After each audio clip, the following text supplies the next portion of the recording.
Hello Booktube, and my name is Elizabeth. Welcome or welcome back to my channel, Book as in Books. This video is a vlog, I think, for the semifinals of the Booktube prize. I am judging Group A in Nonfiction, and this is the first clip because I will film a little clip every time I finish reading a book, and at the end I'm going to rank all the books. I suppose if you're watching this, you already know what the Booktube prize is. In case you don't know, I'm going to leave information in the description box below. So for the semifinals, the 6 books that I have to read are My Fourth Time We Drowned by Sally Hayden, The Song of the Cell by Siddhartha Mukherjee, Half American by Matthew F. Delmont, Eating to Extinction by Dan Saladino, Paradise Falls by Keith O'Brien, and The Facemaker by Lindsay Fitzharris. So of these 6 books, there's one that I have already read several months ago. It is The Facemaker that I read, I think it was in August of last year. So it's going on almost a year. So what I'm going to do is that I'm going to keep it for last, and I'm going to start by reading the 5 books I haven't read at all. And then at the end, I'm just going to flip through that one, just perhaps read it diagonally, just to make sure that I remember correctly what it's about. Well, I know what it's about, but that I remember my impressions a bit more, and that I'm able to rank it compared to the other books that I'm reading. So the first book that I finished reading, which is the reason why I'm starting this vlog, it is The Song of the Cell by Siddhartha Mukherjee. So this is a science book, and this is about how cells work. Any type of cell that you can find in the human body. So the basic cells that are the building blocks of muscles, of tissues, but also blood cells, brain cells, the cells that play a role in the immune system, in the reproductive system, and all of that. So it is fascinating. That being said, my reaction to this book can fit in 2 words: information overload. At some point, my brain just reached the saturation point. I could not absorb anything anymore. It was just too much information. If I had time to read the book, because as you can see, this is an express loan from the library. The book is very popular, so I had technically 2 weeks to read it. So it's 7 days, and then it's renewable for another 7 days. So I had 2 weeks to read it. And of course, it's the Booktube prize, so it means that I cannot read this over a year. But if I had picked up that book just in my regular reading, not for the Booktube prize, I think what I would have done was that at the point that I realized I could not absorb anymore, I would have put the book aside for like 2 weeks, 3 weeks, a month, and then I would have picked it up again. And I think that would have made the reading experience more agreeable. The fact that I had to read it in a short time, I think led to that problem of information overload, because the book is not that thick. It's about under 400 pages if you remove the notes and all of that, but the pages are rather full. I mean, there's a lot of lines, there's a lot of words per line, and it's really information that I'm not familiar with. So yes, in high school I had a biology class where they explained to us how a cell is built and every little parts of it and all of that, but this book goes much further into detail, and it's a lot of information to absorb. So I'm not going to rank it any more than this, saying I liked it, I didn't like it. I did like it. It was super interesting. It's just the reading, the fact that I read it in such a short time, I think made the reading a bit more difficult. So I don't know how that's going to play in my ranking of the books. So that's the first book that I read. I have nothing to say against it except the fact that it's really detailed and it's a lot of information. That's it. That's my only negative critic. That's my only negative reaction to the book. It's that there's a lot. There's really a lot in there. So I don't know how that's going to play against the other books. Is it going to end up being something good or something bad? I don't know. I'll see with the other books. So that's it for the first clip. I'm going to film another one when I finish another book. I have finished 2 more books. So the first one I finished was Half American, The Epic Story of African Americans Fighting World War II at Home and Abroad by Matthew F. Delmont. So the subtitle pretty much says what the content of the book is. It's about how African American soldiers were treated during World War II. It also talks about workers in the war industry, so the armament industry, because the federal government was pumping a lot of money into war industries, and that meant that the workers were paid rather well. They were good jobs, and of course many people thought that these jobs should be reserved to white workers, because in the mind of many people this war should be won by the white population of the United States. Many people thought that the black people had nothing to do in that war, that black people were not quite Americans, I guess, or yes, you can imagine the thoughts that were going on during the time. So the book talks about the incredible discrimination that African Americans faced during World War II as soldiers, as veterans, as recruits, as officers, as a lot of things. So it's very interesting, very compelling. It makes for a very compelling read, and it's when you start to read it, you want to go to the end. It reads really, really well. My one criticism, and I don't know if it's really a criticism because it's probably what the book meant to be, is that for me, at times, I had the impression that it was just on the surface. And the thing is, I'm used to history books that perhaps focus on a smaller amount of time or a smaller number of people. Either it's a biography that focuses on just one person for a longer time, or it's about a specific battle or specific event that happened over a short period of time. But this covers a lot of time and a lot of ground. So it starts in the 1930s and it ends at the end of the 1940s, and it covers the United States. It covers the battlefields of Europe, the battlefield of the Pacific, the Air Force, the Navy, the infantry. So there's a lot of material, and that means that in a short book that is about 300 pages, but they're not super packed pages. So that meant that for me, sometimes I felt like it was a bit of a surface treatment of it. But I think that was the point, to give somewhat of an overview of the situation. And if anybody wants to dive deeper, there's material, there's a lot of endnotes with references, and there probably are other books that dive deeper into specific situations. So so it was a very good book. And then I read Paradise Falls, the true story of an environmental catastrophe by Keith O'Brien. Did I just say emotional? The place where this happened is called Love Canal. And Love is the name of the pseudo-engineer who decided sometime in the 19th century to dig a canal at this particular place near Niagara Falls. And of course, the work was never finished. It ended up just being a giant pit. And that is where a company of chemical components, Hooker Chemicals, I think that's how it was called, decided to dump waste. So it became a highly toxic place. However, several decades later, the company decided to sell to the city of Niagara Falls the land for $1. And in the contract, it said, we waive all responsibility as to anything that may happen. And the city decided to build a school and build an entire neighborhood on that chemical dump. And as you can imagine, it led to several health problems. And the book tells the story of how the residents had to fight to get any help from the government, to get any acknowledgement that their health issues were caused by the chemicals. Because like anything, it's very hard to prove. Can we really prove that cigarette causes cancer? It's never been observed, like the chemicals of a cigarette bursting and changing a cell into a cancerous cell and just creating cancer. But the correlation is such that it's the only explanation logical, that some types of cancer, that cigarette causes a great number of cancers. And in this case, it's they were looking for cancers mainly, but the chemicals did not just cause cancer. They caused a breathing problem. They caused problems to the nervous system, to the kidneys. It actually caused genetic mutations. So a lot of miscarriages of children born with malformations, and it's just an absolutely horrible thing. And the book is written in such a compelling way.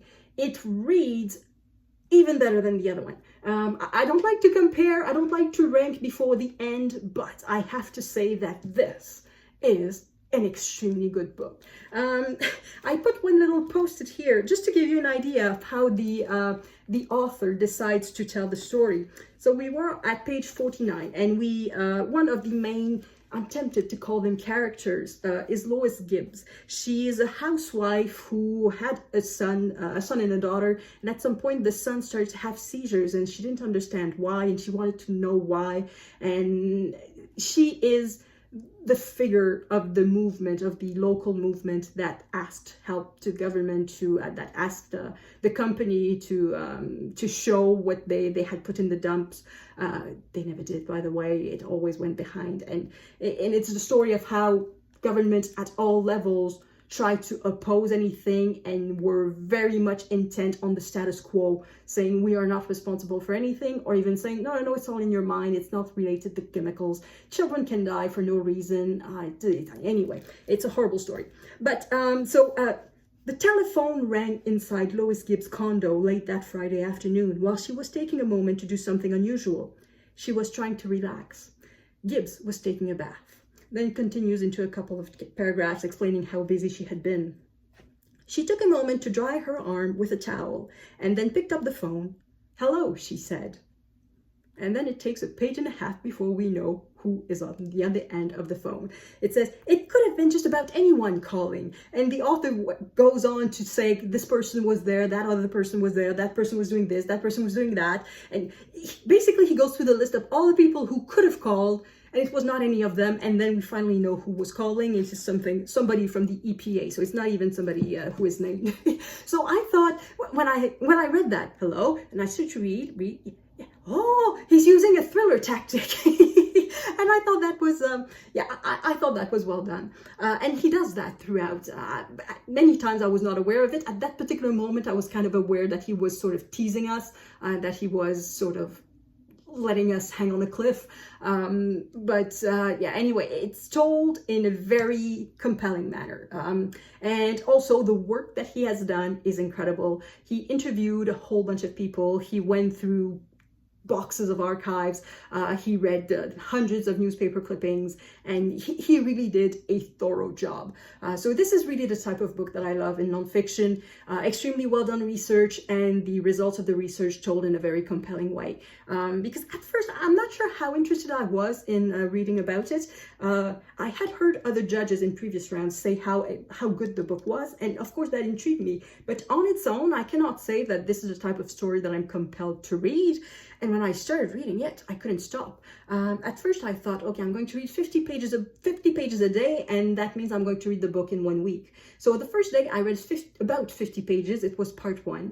And then on the second day, I read 150 pages because I just couldn't put it down. So that was part 2. And then the third day I read part 3. And then on the fourth day I read part 4. And these were work days. So from Monday to Thursday, I devoured it in 4 days instead of the 7 that I had planned. So it's very good. Very, very good. And that's it. See you for the next book. I have finished a 4th book. It is Eating to Extinction: The World's Rarest Foods and Why We Need to Save Them by Dan Saladino. And this to me is the surprise book of this group. The first surprise is the fact that it made it all the way to the semifinals. I borrowed that book last year from the library. It was a new release. I pushed on hold, it arrived, and I took one look at the table of contents, and I decided not to read the book. It was just a list of food, a list of ingredients. And I thought, I don't want to read a catalog of food. So I just brought it back to the library. So I'm kind of surprised it made it all the way here. So that meant, well, it must be good. So I started to read it, and indeed, it was rather good. And I was a bit surprised. I really expected something very boring, and it was not very boring at all. So what this book is about is that the author talks about how various foods that used to be very important culturally, or that used to be ubiquitous or had hundreds of varieties, now these foods are hard to find, are in danger of becoming extinct, because mainly of the way we produce food, because of the industrial way we produce food. So there's one type of corn, one type of wheat, one type of potato that accounts for like 75 or 80% of all the corn and all the potatoes that are produced worldwide. And that means that the other varieties that used to be very important and that have qualities that could be helpful are becoming in danger, and we could lose that forever. So that's the idea of the book, which I think is very good. However, it quickly becomes repetitive. Because each chapter is about a different food, the structure of the chapter is about the same for everyone. There's the last 3 chapters, it's a bit different because the cause of the endangerment of the food is not the industry, but it's human causes, such as, well, human causes, the industry is human, but it's more like war or social upheaval or things like that. But all the other chapters, they have the exact same structure. We meet the food in question or a person trying to preserve the food. Then Saladino explains how that food used to be so important or ubiquitous once upon a time, so probably about 100 years ago, and how the agri-food industry has basically wiped out that particular type of food and how that's bad for us collectively. And then he closes the chapter by coming back to that one person who is trying to save that particular plant, that particular animal. And then we move on to the next chapter and it starts over again. So each chapter on its own is very interesting, but adding them up one after the other, it becomes a bit repetitive. And I realized, I sort of noticed the repetitiveness of it at about page 100 out of 360, 380. Anyway, so at about 1/4 of the book, I sort of realized that it was repetitive. So that's definitely going to count against the book. But as I said, each chapter on its own is very interesting. It could be an article in a magazine. It would be fascinating. And so that's what I thought of this book. I have finished another book. It is my 4th time we drowned, Seeking Refuge on the World's Deadliest Migration Route by Sally Hayden. So Sally Hayden is a journalist and she has investigated the migrations, the road that the refugees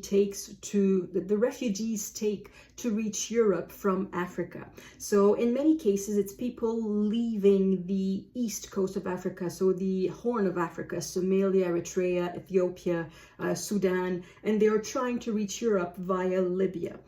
And it's very deadly. We see in the headlines boats capsizing, and that's just what we see. Sally Hayden tries to find out what happens behind that, before the people even reach the boat, what happens to them.